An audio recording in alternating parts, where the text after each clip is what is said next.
मुंह में राम बगल में छुरी, कहावत तो सुनी होगी आपने। प्रधानमंत्री नरेंद्र मोदी के दौरे से ठीक पहले अमेरिकी कोर्ट ने जो किया, उससे एक बार फिर यह कहावत सही साबित हो गई।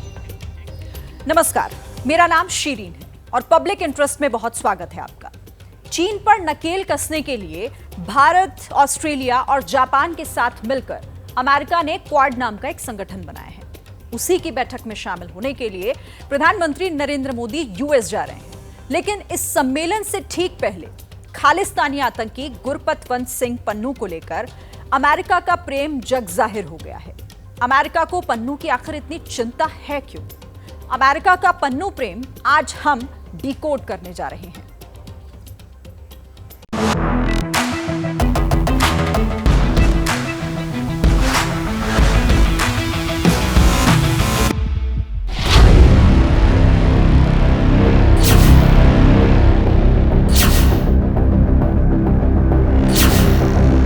ये तस्वीरें अमेरिका के न्यू जर्सी की है, जहां प्रधानमंत्री नरेंद्र मोदी के दौरे की तैयारियां चल रही हैं। 21 से 23 सितंबर तक पीएम मोदी 3 दिन के अमेरिका दौरे पर जा रहे हैं। लेकिन प्रधानमंत्री के इस अहम दौरे से ठीक पहले अमेरिका की एक अदालत ने भारत सरकार के खिलाफ एक समन जारी कर दिया है, जिसमें आतंकी पन्नू ने भारत सरकार, राष्ट्रीय सुरक्षा सलाहकार अजीत डोभाल, पूर्व रॉ चीफ सामंत गोयल, वरिष्ठ सुरक्षा अधिकारी विक्रम यादव और निखिल गुप्ता को आरोपी बनाया है। अमेरिका के न्यूयॉर्क की कोर्ट ने गुरुवार को भारत सरकार के लिए जो समन जारी किया, उसकी वजह है खालिस्तानी आतंकी गुरपतवंत सिंह पन्नू।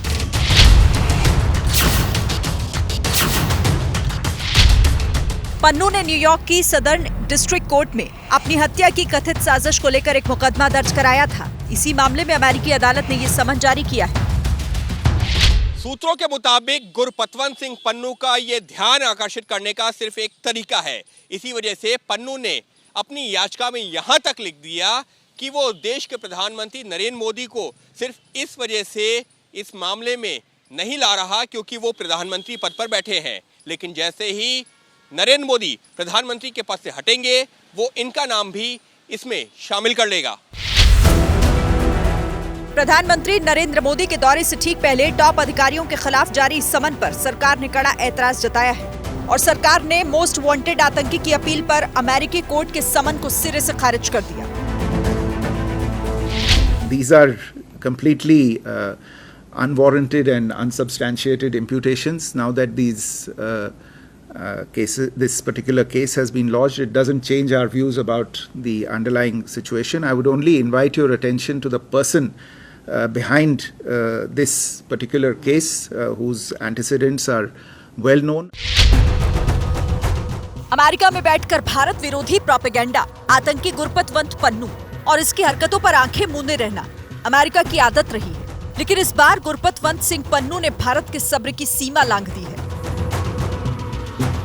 भारत सरकार के उच्च सूत्रों का कहना है कि गुरपतवंत सिंह पन्नू एक घोषित आतंकी है और अदालत में उसके द्वारा दी गई याचिका में उसकी बौखलाहट साफ नजर आती है। सरकार के सूत्रों का साफ तौर पर कहना है कि वो एक आतंकी है।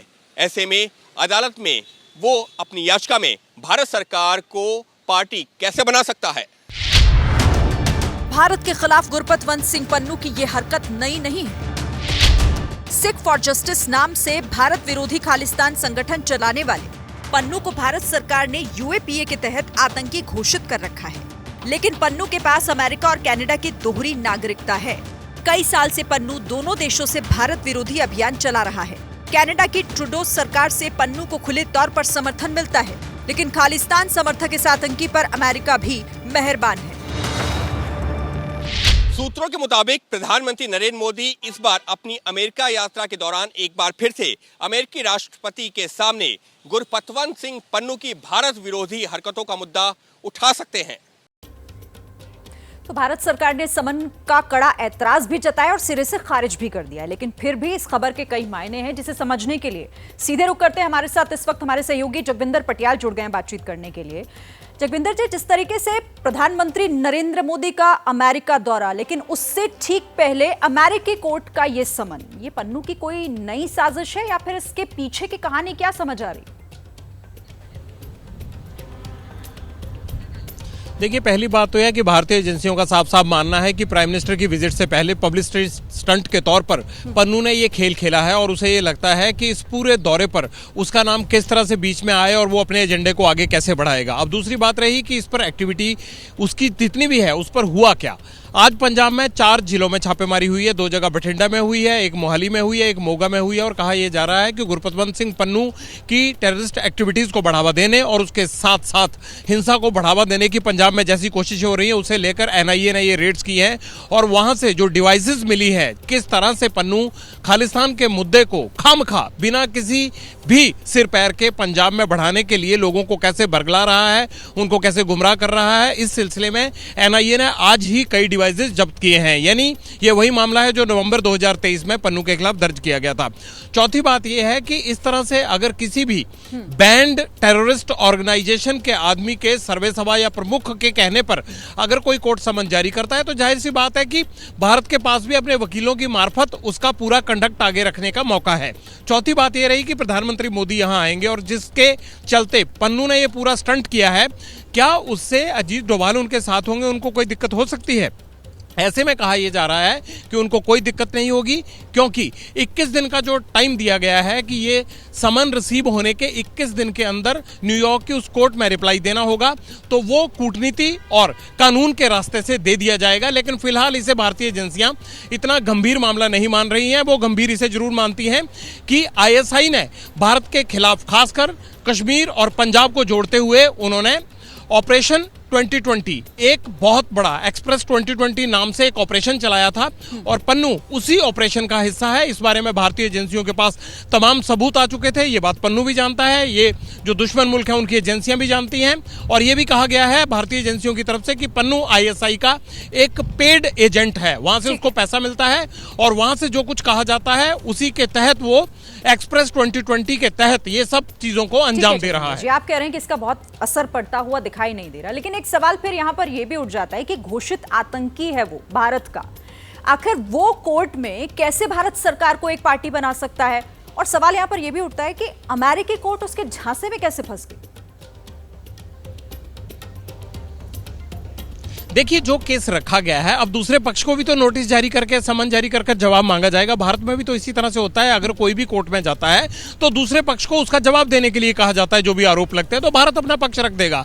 और ऐसा गुरपतवंत सिंह पन्नू ने पहली बार नहीं किया है, सोनिया गांधी के खिलाफ भी कर चुका है, कैप्टन अमरिंदर सिंह के खिलाफ भी कर चुका है और ऐसा वो बार बार करता रहा है। उसने जो यहां पर वकालत की है उसका फायदा वो भले ही अपने बड़े केसेस के तौर पर ना उठा पाया हो, लेकिन इन समन्स को जारी करवाने के लिए अक्सर वो अपनी उस वकालत का सहारा लेता है। दूसरा आरोप यह भी है भारतीय एजेंसियों का कि गुरपतवंत सिंह पन्नू यहां यानी भारत के बाहर कनाडा और अमेरिका में जो इलीगल रूप से भारतीय लोग रहते हैं उनको नागरिकता दिलवाने के नाम पर, उनके परमानेंट पेपर दिलवाने के नाम पर इस्तेमाल करता है भारत के खिलाफ। ये बात भी कोर्ट के समक्ष रखी जाएगी और जब सही वक्त आएगा तो कूटनीतिक तौर पर भी पन्नू की इन तमाम हरकतों के न सिर्फ दस्तावेज दिए जाएंगे अमेरिका की कोर्ट को, अमेरिका की सरकार को, बल्कि जो पहले से सारा खाका पन्नू के और एसएफजे के बारे में दिया गया है उसमें अब ये बाकी की दस्तावेज भी जोड़ दिए जाएंगे।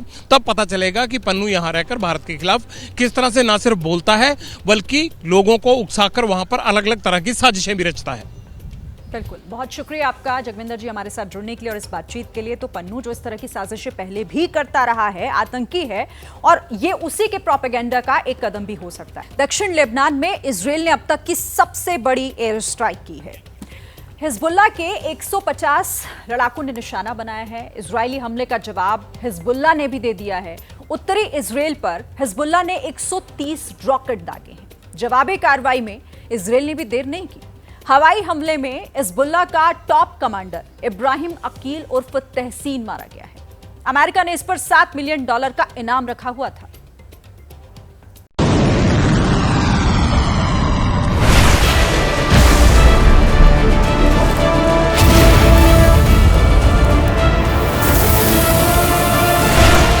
लेबनान पर इजराइल की सबसे विध्वंसक एयर स्ट्राइक का लेटेस्ट ट्रेलर देखिए।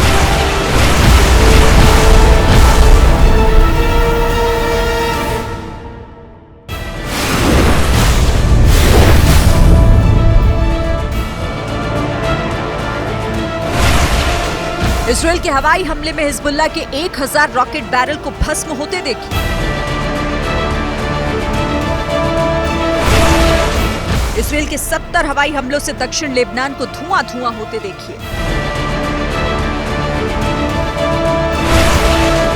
ऐसी तबाही, ऐसी बारूदी बारिश, ऐसे हवाई हमले लेबनान ने इतिहास में कभी नहीं देखे।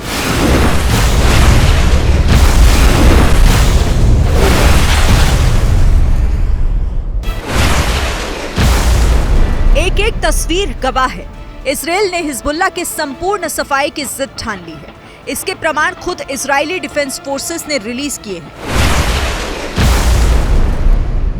19 से 20 सितंबर की दरमियानी रात इजरायली डिफेंस फोर्सेस ने दक्षिण लेबनान में हिजबुल्लाह के 150 ठिकानों पर एयर स्ट्राइक की। यह हमला ठीक तब हुआ जब हिजबुल्लाह का चीफ हसन नसरल्ला पेजर और वॉकी टॉकी ब्लास्ट पर भाषण दे रहा था। And for him sparing us more. Israel ने हमारे कार्डर के पेजर्स को टारगेट किया। अब दुश्मन ने लाल लकीरें पार कर दी हैं और ये जंग का ऐलान है। एक तरफ ये भाषण हो रहा था, ठीक उसी वक्त दूसरी तरफ दक्षिण लेबनान पर इजराइल के 3 फाइटर जेट बम बरसा रहे थे। और इस एयर स्ट्राइक से सबसे ज्यादा तबाही कहां मची, जरा ये भी जानिए।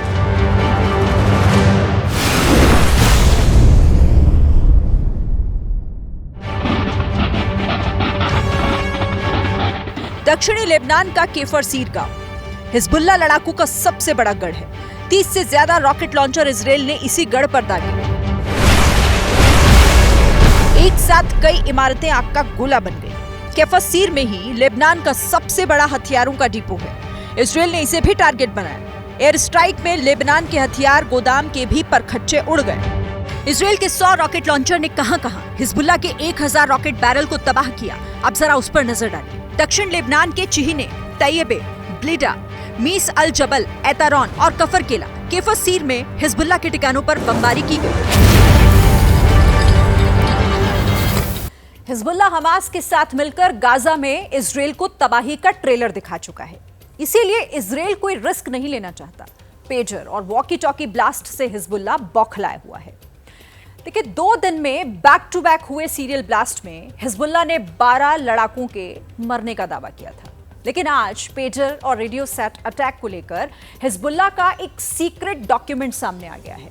और इस दस्तावेज के मुताबिक सीरियल ब्लास्ट में सैकड़ों लड़ाके मारे गए हैं।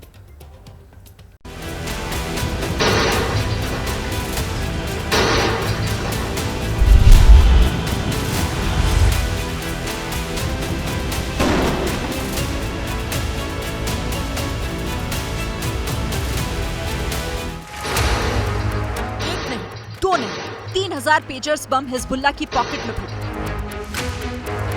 लेबनान से सीरिया तक सीरियल ब्लास्ट की खौफनाक सीरीज हिजबुल्लाह ने देखी भी और झेली भी। एक बीप, एक कोड और एक मैसेज से पेजर्स फट गए। 3 ग्राम वाले पेजर बम के जख्मों से हिजबुल्लाह उबर पाता, उससे पहले हिजबुल्लाह लड़ाकू के हाथों में मौजूद रेडियो सेट्स और वॉकी टॉकी फटने लगे। सीरियल ब्लास्ट का ये सिलसिला लेबनान से सीरिया तक चला।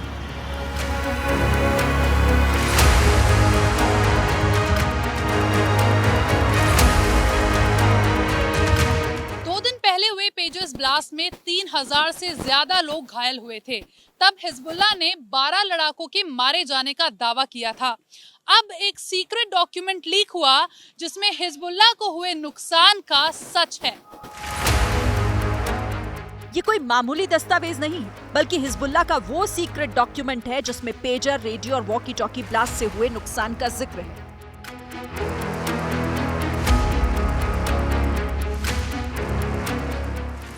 दावा है कि 2 दिन में 2 बार हुए सीरियल ब्लास्ट में लेबनान से लेकर सीरिया तक हिजबुल्लाह के 12 या 15 लड़ाके नहीं मारे गए, बल्कि सीरियल ब्लास्ट में 879 लड़ाके मारे गए।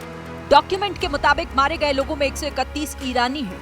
यमन के 79 नागरिकों की मौत हुई, जबकि लेबनान में हिजबुल्लाह के 291 सीनियर कमांडर्स भी मारे गए। चंद घंटे पहले नुकसान की बात खुद हिजबुल्लाह चीफ हसन नसरल्ला कबूल चुके हैं। हालांकि उन्होंने ये नहीं बताया कि सीरियल ब्लास्ट में उनके कितने लड़ाके मारे गए। इसी नुकसान का आकलन करने के बाद हिजबुल्लाह ने इजराइल में खून की लकीर खींचने की सौगंध दिखाई। हिजबुल्लाह पर हुए सीरियल ब्लास्ट को लेकर एक और बड़ा सच सीक्रेट डॉक्यूमेंट में होने का दावा है। दावा है कि हिजबुल्लाह के 2000 के करीब लड़ाके इतने जख्मी हैं कि वो अपने पैर पर खड़े तक नहीं हो पा रहे। हिजबुल्लाह के खुफिया दस्तावेज में इस नुकसान का पूरा ब्यौरा है। दावा है कि सीरियल ब्लास्ट में 1735 लड़ाके एक हाथ और एक पैर के हो चुके हैं। कई लड़ाकों के शरीर का निचला हिस्सा काम नहीं कर रहा। हिजबुल्लाह को हुए नुकसान से ईरान भी गुस्से में है। ईरान ने इजराइल को एटमी हमले की धमकी दी। जवाब में अमेरिका ने ईरान को अपनी हद में रहने को कहा है। हिजबुल्लाह के साथ ईरान, लेबनान और हमास खड़े हैं, वहीं इजराइल के साथ सुपर पावर अमेरिका। हिजबुल्लाह की धमकियों के बाद मिडिल ईस्ट में तनाव बढ़ रहा है। ऐसे में सवाल उठ रहा है कि अगर हिजबुल्लाह ने जंग छेड़ी तो क्या यह महायुद्ध छिड़ जाएगा? जनता के बीच सड़क से संघर्ष करते हुए अरविंद केजरीवाल सत्ता के शीर्ष तक तो जा पहुंचे, लेकिन इस सफर में धीरे धीरे केजरीवाल की कॉमन मैन वाली इमेज खत्म हो गई। रही सही कसर शराब घोटाले में लगे भ्रष्टाचार के आरोपों ने पूरी कर दी। लेकिन जमानत पर जेल से निकलने के बाद अब केजरीवाल एक बार फिर अपनी उसी छवि को दोबारा हासिल करने के लिए छटपटा रहे हैं। इसीलिए दिल्ली के पूर्व मुख्यमंत्री 13 साल बाद फिर से ईमानदारी का सर्टिफिकेट हासिल करने के लिए पब्लिक के बीच उतरने वाले हैं।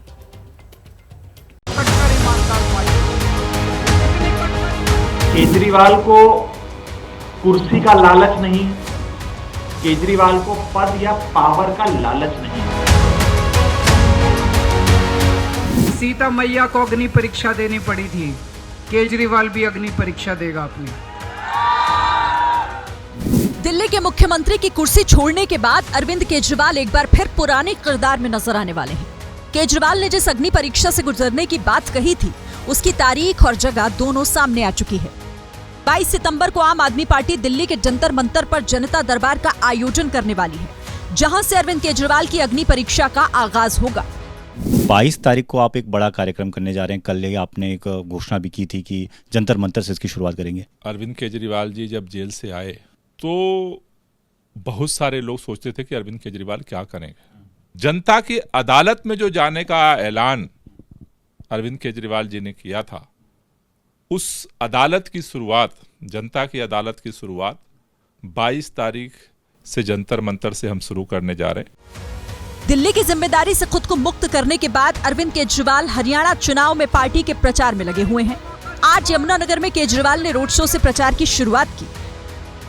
मैं चाहता बड़ी आराम से मुख्यमंत्री की कुर्सी पे बैठ सकता था, पर मैंने कहा नहीं। 14 साल के वनवास के बाद जब भगवान राम लौटे थे, सीता मैया को अग्नि परीक्षा देनी पड़ी थी, केजरीवाल भी अग्नि परीक्षा देगा अपनी। ये लोग मेरे ऊपर आरोप लगाते हैं, केजरीवाल बेईमान है, केजरीवाल भ्रष्ट है, केजरीवाल चोर है। मैंने दिल्ली की जनता को कहा मैं इस्तीफा दे रहा हूं। अगर आपको लगता है केजरीवाल चोर है, मेरे को वोट मत देना। अगर आपको लगता है केजरीवाल ईमानदार है, तभी मेरे को वोट देना।